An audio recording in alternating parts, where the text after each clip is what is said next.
Here is the world on water for November 1st, and in the last 7 days globally in sailing, we can report on the Transat Jacques Vabre, which starts in Havre France and headed to Brazil last Sunday. The fleet consisted of 59 yachts who broke into two fleets going east and west of the rhumb line to Salvador de Bahia. Most favoured was the easterly route, but leading the westerly boats is Alex Thomson and Hugo Boss.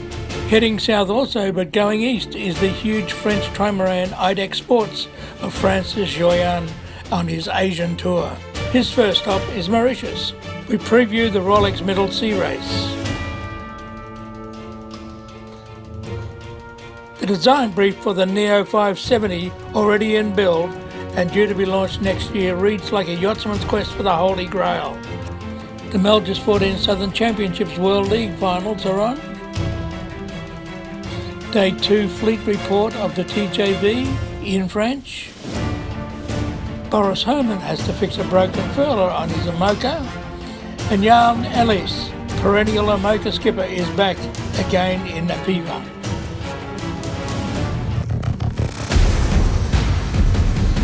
Now, here's the start of the TJV in Le Havre.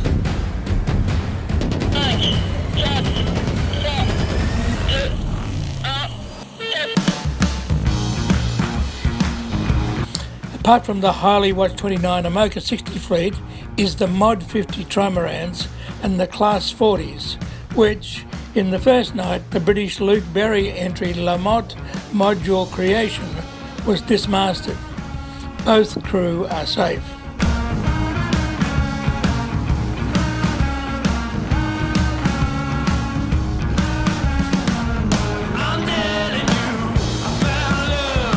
There are 27 Class 40 entries from 17 nations, 29 IMOCA 60s and 3 multi-50s.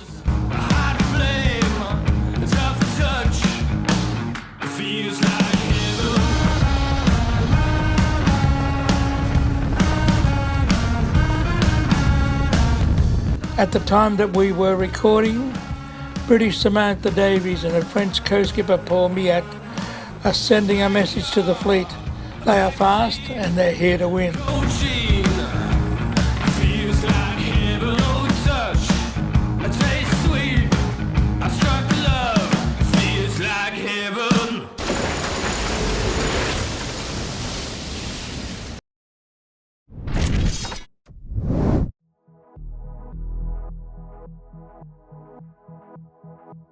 Transat Jacques Vabre is a double-handed race. It's about 4,500 miles from Le Havre in France down to Salvador de Bahia in Brazil. We're desperately trying to avoid any big problem in this race. Don't expect us to push too hard. Don't expect us to, put ourselves in any hugely risky situations. Everything here is really focused towards Vendée Globe, and that's really what's important. We're going to go into this race with an objective of getting to the finish line and learn as much as we can. We have 12 months before the start of the Vendée. That's what we strive to win. We've been trying to do it for 15 years. We've got 2 podiums, so it's only first this time round. We had to produce something that was going to be a step above anything else, and I felt unrestricted, to push the boat out, go for something radical. We feel very positive about the choices we've made, and we're looking forward to the future.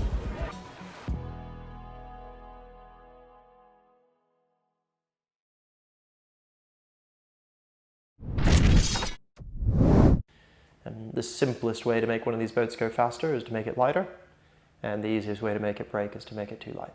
Weight is probably one of the most critical things we look at after performance because the two are tied together so much. The lighter something is, the faster it's going to go. And then with all the systems that you put on the boat, everything to make it work, you can put things in to make it easier for you to sail, and everything weighs something. So that loop of going around that loop again and again, and what it's worth to add 200 grams or 2 kilos, that's a big part of what we do. I mean, if you're going to go for a run and you put a 10 kilo backpack on, you're going to notice that. And if for 10 kilos on board your boat all the way around the world is a huge amount of extra energy that needs to come from somewhere. There's a constant battle between performance and reliability. At the beginning of the design of the boat, you're trying to choose, you're choosing your projects based on whether you can achieve them or not. It's so easy in this world to bite off some big chunky, fruity, race-winning projects and then never get to the end of it. There's actually more gains for us to make in some regards by going around all the little items, and they all add up. So if you go around every single little item and challenge it and question whether you can take a couple of grams off or whatever else, it all's going to add up. And the other thing you've got to think when we go back to our reliability is we can take bigger risks with a hinge on a door on the inside of a boat. If it breaks, the boat's still racing and the boat still works. So we can have a reduced margin of safety, if you like, on some of these smaller items. You look at the weight of everything down to nuts and bolts and fixings is all looked at, and if we can save a few grams here and there by using a titanium bolt over a standard stainless bolt, then that's a decision that will be made. I don't want anything to have one use. If something can be used for two things, then we're not carrying two things. So if you can double use or triple use a little bracket, a gusset, or whatever it is within, there's no point in having a gusset over here and making a bracket here to support something else. You use that. So that's the point, is you just try and avoid adding things you don't need to the boat everywhere. And that does add up. That's not just at the design stage, that's when we go into the build, we have to monitor all of this weight in great detail. At Carrington Boat, we are very detailed on our approach. We make sure that the guys weigh the part they glue in the boat, they weigh the glue they use to glue the part, and they weigh the bonding, which is like the high fibers they use to tape the part to the boat. So it's like as detailed as you can. You can make something really, really light that's strong enough, but it might not get all the way around. So there's a constant balance between making something strong enough to withstand the fatigue to get around the world, but light enough to get around quick enough.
Grand Harbour, Malta, and one of the most spectacular sights in yacht racing, the start of the Rolex Middle Sea Race. On Saturday the 19th of October, a world-class international fleet will set off from this historic setting on one of the most respected and evocative offshore races in the annual yachting calendar. Starting and finishing in Malta, this 606 nautical mile challenge takes in the Strait of Messina, the active volcanoes of Etna and Stromboli, the northern coast of Sicily, and the outlying islands of Pantelleria and Lampedusa. A breathtaking circuit in the very heart of the Mediterranean. The 40th edition of the race will gather over 100 yachts from over 20 nations. George David's American Maxi Rambler returns, aiming to secure a 5th consecutive line honours, and conditions permitting, to break the race record that stands at a fraction under 48 hours, and which David set himself in 2007. Contenders for overall victory on corrected time include Wizard, also from the United States, and winner of this year's Rolex Fastnet race. Jerry Trontoso and the French crew of Courrier Recommandé, the 2018 winners, are back to defend their title. And two-time Maltese race winner Lisa Tariano also returns, with a new yacht RT3. The broad and passionate mix of local and foreign yachts ensures the race's singular character and tradition. Boats and crew return year after year to test themselves against a race with a reputation for challenging the very best. The Rolex Middle Sea Race delivers a constantly shifting environment that scrutinises the fortitude, patience and skill of every sailor willing to take up its challenge.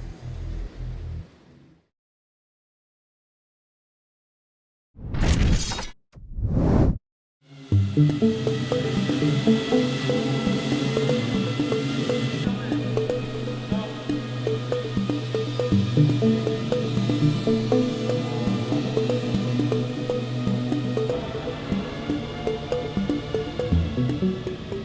Antonio Latini. I'm working here in Bari at Neo Yachts, building the new Neo 57, which is a new project from Sean Carkeek.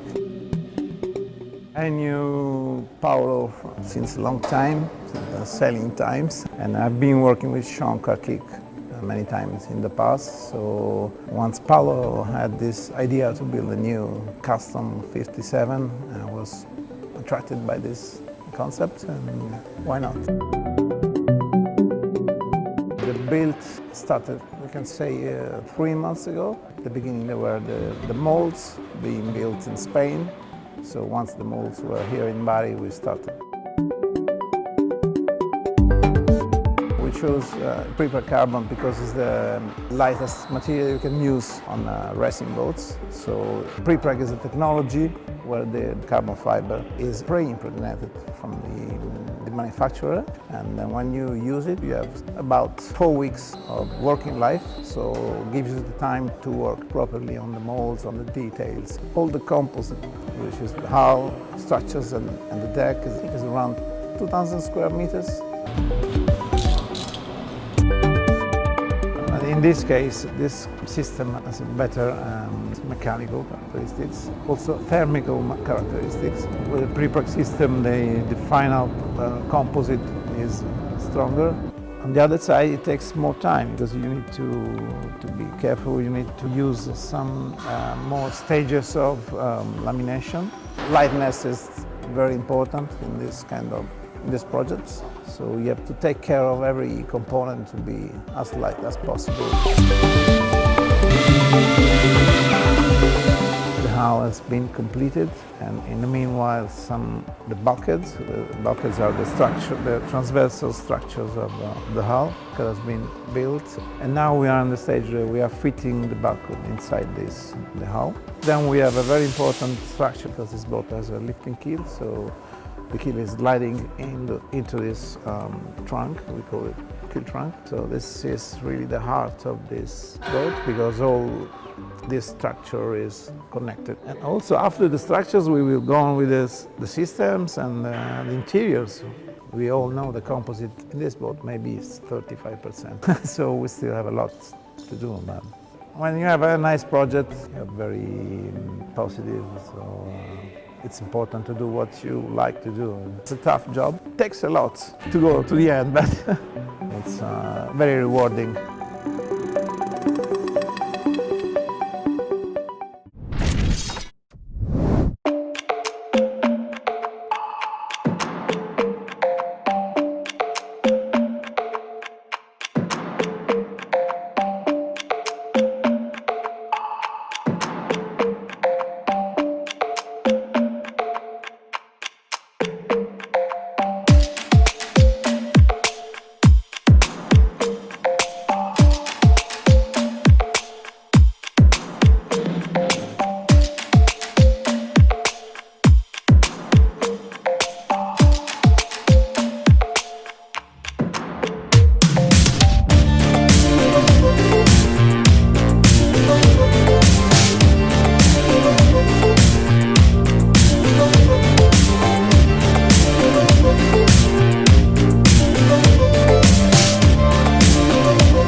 Alors là, ça va assez vite depuis à peu près 4-5 heures, stop à la barre.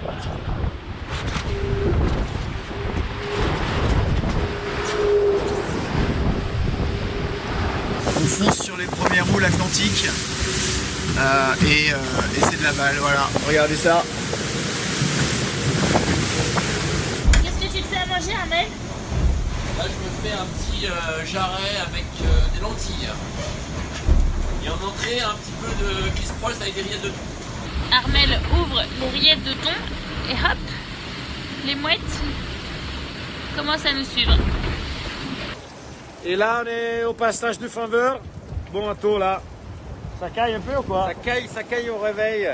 Mais bon, en tout cas, la nuit dure est derrière nous. Les croisements avec les cargos, les concurrents. C'est pas facile, mais ça avance vite. On s'est relayé toute la nuit à la barre là.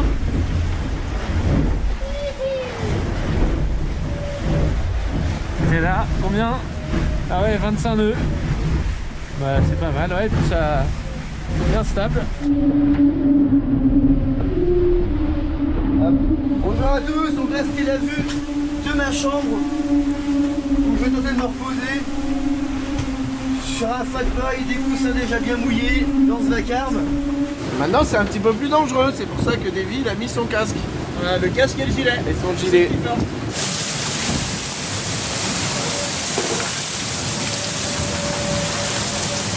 C'est la bouche. Tu vas bien, hein? Ouais, ça va, c'est toujours humide. Mais ça va s'améliorer. Mais ça va ralentir, ça c'est dommage. Salut Fredo.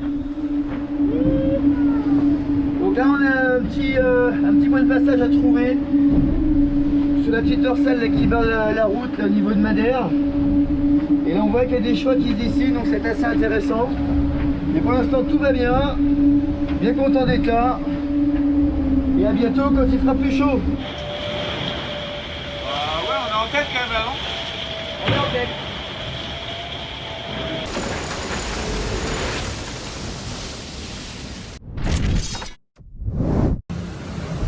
What's going on here, Boris?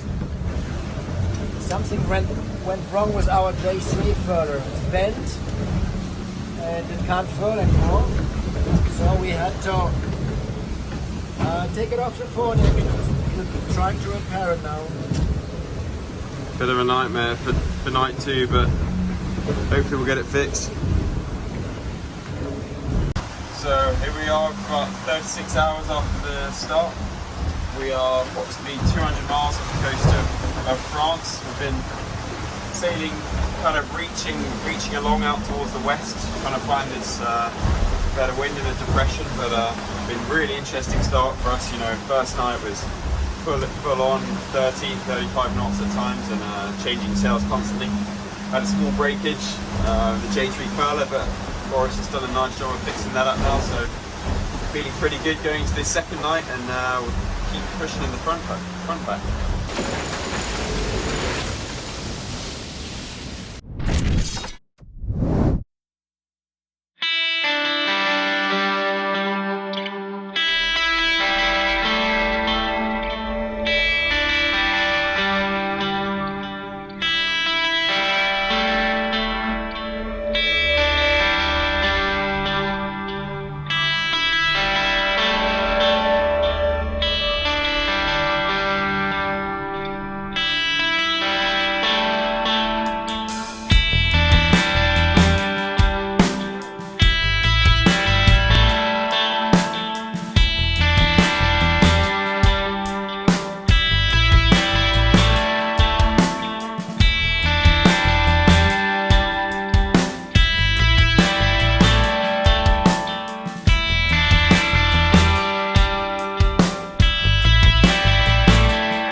situation, bon ben là,